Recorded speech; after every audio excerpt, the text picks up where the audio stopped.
Taux d'évolution. Prenons un exemple. Le nombre d'élèves dans un lycée est de 1000. Il passe à 1050 l'année suivante. On a donc une évolution entre ces deux valeurs. On va calculer le taux d'évolution. Pour cela, on va faire 1050 moins 1000 divisé par 1000. On obtient 0,05 qui peut s'exprimer sous la forme de pourcentage, 5%. On retient donc que pour calculer le taux d'évolution, on calcule la valeur d'arrivée moins la valeur initiale divisé par la valeur initiale. On retient aussi que si le taux d'évolution est positif, on a une croissance. Si le taux d'évolution est négatif, il y a décroissance. Reprenons un exemple. Le prix d'un article est de 120 €. On le solde à 90 €. On calcule le taux d'évolution, on obtient moins 0,25, donc moins 25%. On a bien une décroissance entre le prix initial et le prix d'arrivée. Coefficient multiplicateur. On a deux façons pour le calculer.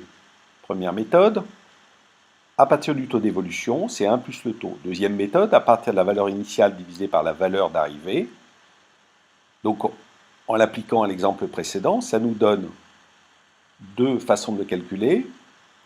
1 plus 0,05, deuxième méthode, 1050 divisé par 1000, on obtient 1,05 qui s'appelle le coefficient multiplicateur.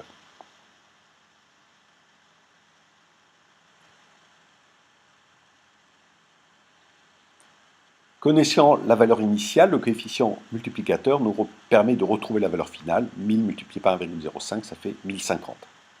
Taux d'évolution réciproque. Est-ce que si on fait plus 50%, moins 50%, on retombe sur la valeur de départ? Eh bien non, sauf si la valeur est très petite, le pourcentage est très petit. Donc le taux d'évolution réciproque, ça se calcule par 1 sur 1 plus t moins 1, c'est-à-dire 1 divisé par 1 plus 0,05 moins 1, on obtient 33%, moins 33%, 33,33 très exactement.